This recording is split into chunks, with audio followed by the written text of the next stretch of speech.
আমাকে ছাড়ার পর তুমি নতুন কাউকে পাবে। আমার মধ্যে থাকা কমতি বিষয়গুলো তার মধ্যে খুঁজে নেবে।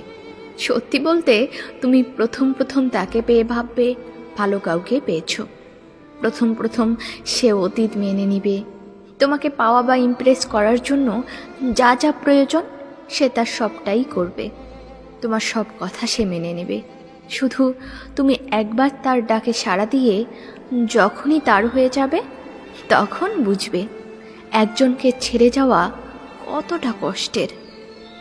কিছুদিন যাওয়ার পর সে তোমার অতীত নিয়ে কথা শোনাবে। নিমেষেই তার তোমার প্রতি ভালোবাসা কমে যাবে। তোমার প্রতি মানসিক অত্যাচার বাড়তে থাকবে। তারপর তার সাথে তোমার কিছুদিন যেতে না যেতেই তুমি আলাদা হতে চাইবে।